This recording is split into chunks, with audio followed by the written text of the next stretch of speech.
Buenos días compañeros ingeniero, nosotros somos el grupo número 2 conformado por Milena Robo, Rosa Lima, Carlos Delgado y mi persona Mateo Puertas.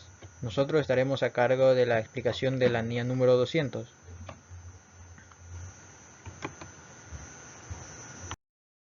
La NIA 200 es la NIA de los objetivos generales del auditor independiente y conducción de una auditoría de acuerdo con las normas internacionales de auditoría. Voy a hablar un poco sobre la introducción de la NIA 200, que esta dentro de su introducción tiene un cierto propósito, que es establecer normas y dar lineamientos sobre el objetivo y los principios generales que gobiernan dentro de una auditoría en los estados financieros. Esta norma de auditoría expone las responsabilidades del auditor independientemente al momento de llevar a cabo una auditoría de estados financieros basándose en las normas internacionales. También expone los objetivos generales del auditor independientemente y explica la naturaleza y el alcance de la auditoría diseñada para cumplir dichos objetivos. Asimismo, se presentan los requisitos estableciendo las responsabilidades generales que tiene el auditor independiente para cumplir con la norma. También es importante decir que estas normas son elaboradas para contextos de auditorías de estados financieros realizadas por un auditor.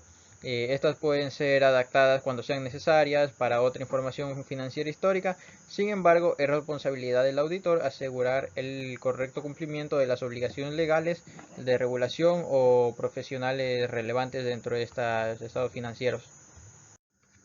Dentro también de la NIA número 200 podemos encontrar lo que sería el propósito de auditoría, que establece que el propósito de auditoría es aumentar el grado de confianza de los presuntos usuarios en los estados financieros que son elaborados por la administración, la cual ejerce un juicio al hacer estimaciones contables, seleccionar y aplicar las políticas contables apropiadas para esta entidad.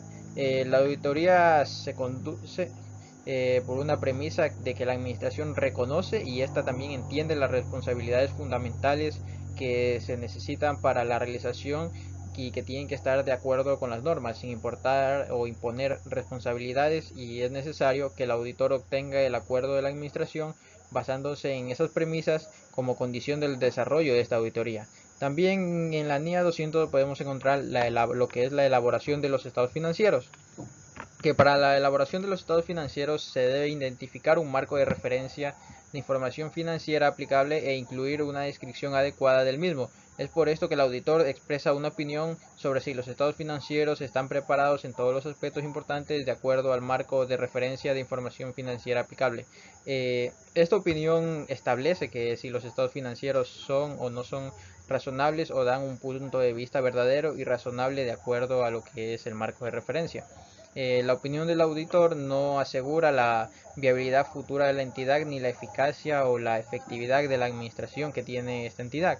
Y cuando se requiere una opinión sobre estos aspectos, se debe realizar por separado y como un trabajo adicional, siguiendo las normas internacionales de auditorías que son relevantes en cuanto a los estados financieros.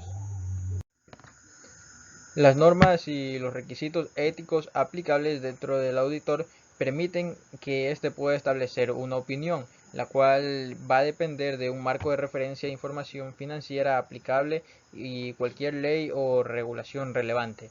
Asimismo, al momento de que un auditor acepta el trabajo de auditoría, está aceptando la responsabilidad de actuar a favor del interés público, cumpliendo no solo las necesidades de su cliente, sino acogiéndose a los requisitos establecidos en el Código de Ética para Contadores Profesionales, el cual establece los principios fundamentales de la ética profesional relevantes al auditor cuando conduce una auditoría. Esos principios, como los podemos ver aquí, son la integridad, que el auditor consiste en que el auditor debe ser sincero y honesto en todas las relaciones profesionales y de negocios que tenga. La objetividad, que esto es cuando el auditor no tiene que permitir ciertos favoritismos o conflictos de intereses los cuales puedan llegar a influir en sus juicios o profesionales o en su opinión. La competencia profesional y el debido cuidado. Un auditor debe mantener habilidades y conocimientos profesionales que estén al nivel apropiado y actualizados para así poder prestar un servicio de calidad y que éste también sea competente de acuerdo a las legislaciones o regulaciones vigentes que existen. La confidencialidad, que bueno, el auditor debe respetar la confidencialidad de la información obtenida en el resultado y el proceso de su trabajo, y que no debe revelar esta información a terceros al menos de que exista una orden o una autorización. y la conducta profesional, que el auditor debe cumplir con los reglamentos y las leyes relevantes, así como rechazar o negar cualquier acción que desacredite la profesión del auditor. También es importante recalcar o señalar que cuando los estados financieros son de interés público, el auditor debe ser independiente externo de la entidad, lo que hace que se pueda salvaguardar la capacidad del auditor para su opinión, sin que esta opinión tenga una afectación o influencias que podrían comprometer o cambiar esta opinión. Y según la norma internacional del control de calidad, esta será responsable de hacer cumplir estos requerimientos que he mencionado y así de asegurar un desarrollo adecuado de la auditoría. El objetivo de la NIA. El objetivo de una auditoría de estados financieros es facilitar al auditor expresar una opinión sobre si los estados financieros están preparados respecto de todo lo importante de acuerdo con un marco de referencia de información financiera aplicable. El auditor también maneja un grado de importancia relativa durante la auditoría, identificando los efectos de las representaciones erróneas identificadas y representaciones no corregidas en la auditoría. Estas representaciones erróneas pueden considerarse de importancia relativa si influyen en las decisiones económicas de los estados financieros. Así, basándose debido al auditor que maneje los estados financieros como un todo, no es responsable de detectar representaciones erróneas que no sean de importancia relevante para los estados financieros como un todo. Es importante mencionar que el auditor no puede reducir el riesgo de auditoría a cero, ni obtener absoluta seguridad de, de que los estados financieros estén completamente libres de representación errónea de importancia relativa, debido a que hay limitaciones inherentes de una auditoría que pueden surgir de la naturaleza de información financiera y procedimientos de auditoría y la necesidad de desarrollar la auditoría en un periodo razonable de tiempo a un costo razonable. Por eso es necesario que el auditor planee la auditoría para desarrollarla efectivamente, enfocándose a las posibles áreas de la que se espera encontrar representación errónea de importancia relativa, obteniendo así un porcentaje mayor de seguridad razonable. Por esta razón, las normas internacionales de auditoría requieren que el auditor ejerza su juicio profesional y mantenga un escepticismo profesional durante la planeación y desarrollo de la auditoría, para reducir el riesgo de pasar por alto circunstancias inusuales o sobregeneralizar, que identifique y evalúe riesgos de representación errónea de importancia relativa, ya sea debido a fraude o error, basándose en el entendimiento de la entidad, su entorno y control interno, que obtenga suficiente evidencia apropiada de auditoría sobre si las representaciones erróneas de importancia relativa existen, a través del diseño e implementación de respuestas apropiadas a riesgos evaluados, que establezca una opinión sobre los estados financieros basándose en conclusiones obtenidas de la evidencia de la auditoría, y que dictamine sobre los estados financieros y comunique de acuerdo con los resultados obtenidos. Continuando con la normativa 200, que nos habla sobre los objetivos generales o globales del auditor independiente y su realización o conducción hacia una auditoría de acuerdo con las NIAs. Tenemos la NIA 200 que dentro del apartado de definiciones nos habla sobre conceptos o términos que nos ayudarán a comprender de mejor manera esta normativa. ¿A qué nos referimos? Al marco de referencia de información financiera aplicable. Este marco es adoptado por la administración de la entidad. ¿Quién es o quiénes son la administración? También conocida como dirección. Es la persona o un grupo de personas con responsabilidad ejecutiva para dirigir las operaciones de la entidad. Estas estarán encargadas de realizar la información financiera, que esta información financiera es relativa a la entidad determinada, expresada en términos financieros y obtenida principalmente del sistema contable de la entidad. Esta información financiera que se realiza de manera actual en el año presente, periodo 12 meses, está estructurada o está abarcada dentro de los estados financieros.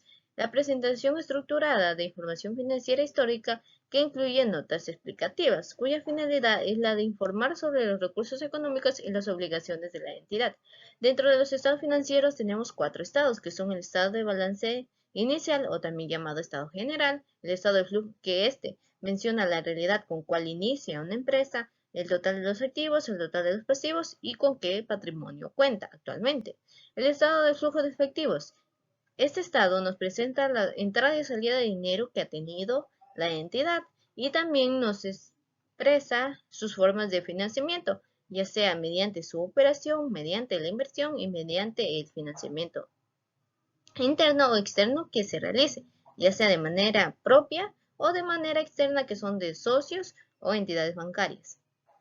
Tenemos el estado de resultado. Este estado nos da a conocer o da a conocer a los usuarios sobre la finalización del periodo económico de la empresa.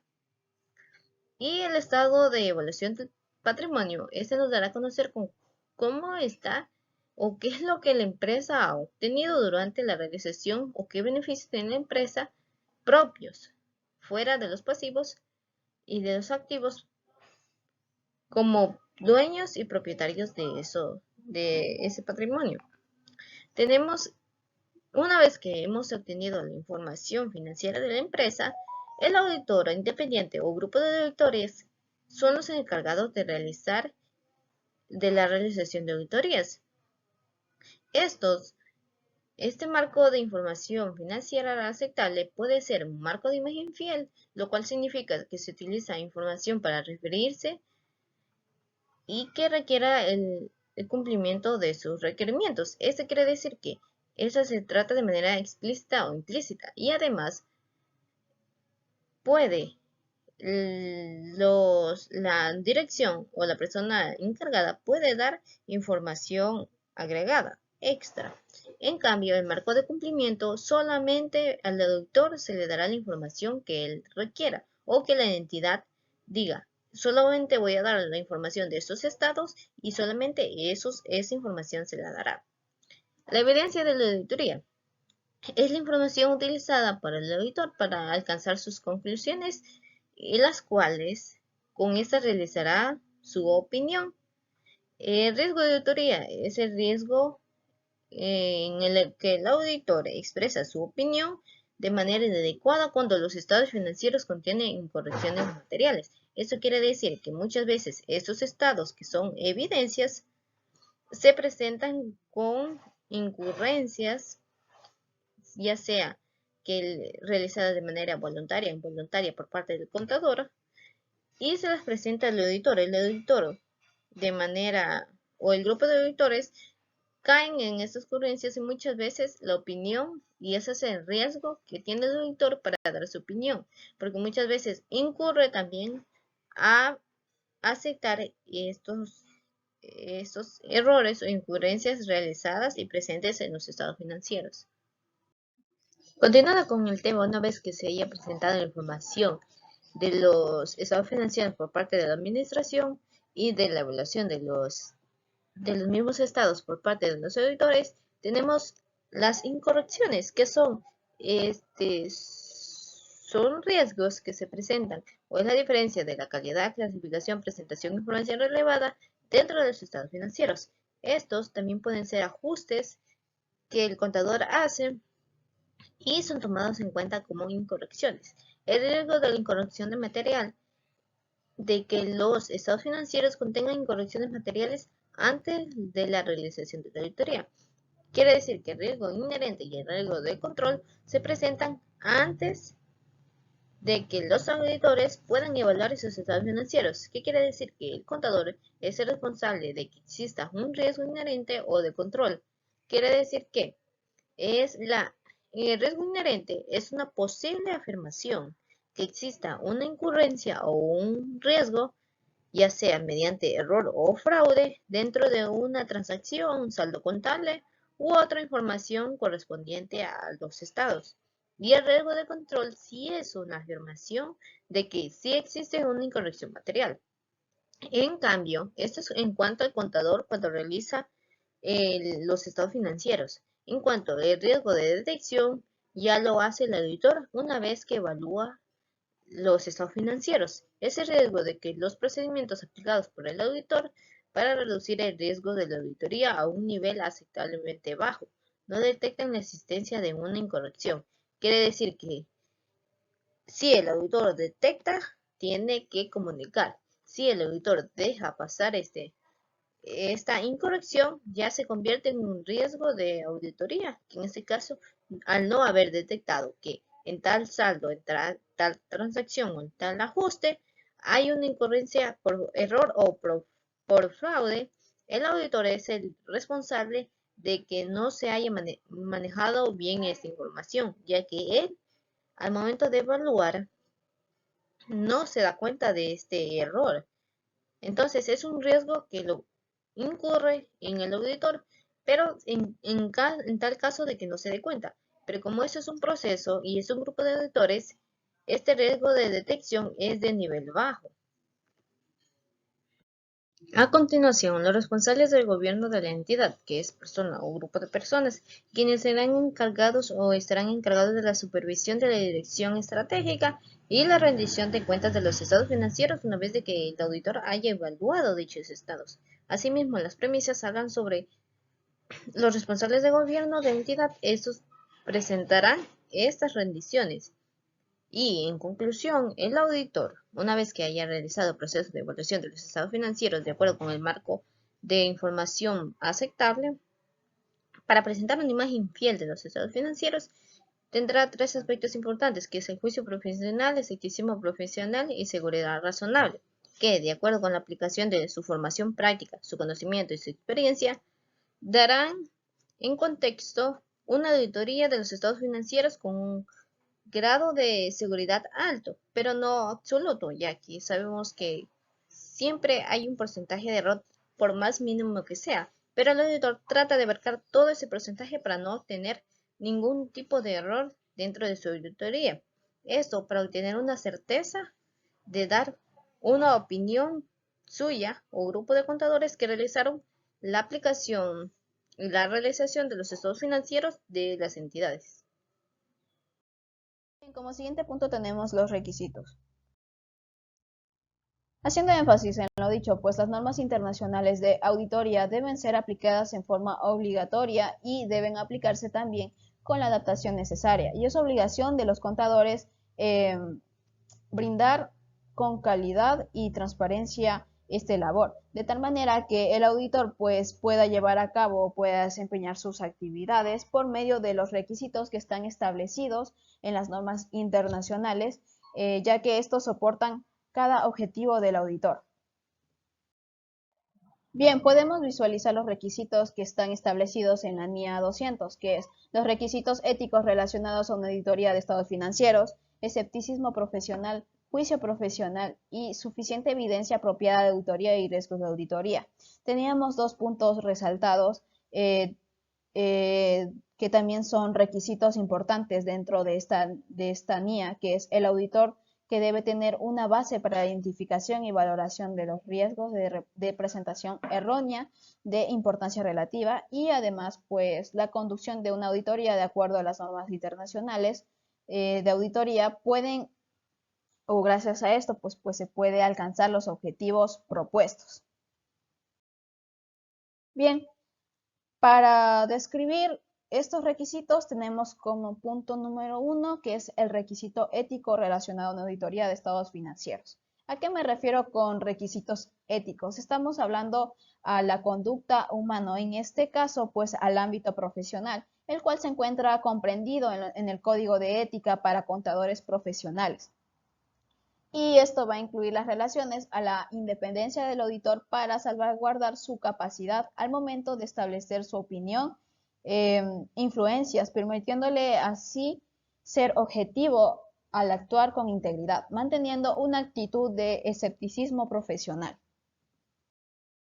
Bien, en relación con lo dicho, pues el escepticismo profesional también se lo ve como un requisito importante dentro de esta NIA, ya que este requisito pues nos dice que es necesario para realizar la evaluación crítica de la evidencia de auditoría, lo que implica cuestionar la evidencia de auditoría contradictoria y la fiabilidad de los documentos y las respuestas a indagaciones, así como de otra información obtenida de la dirección y de los responsables del gobierno de la entidad.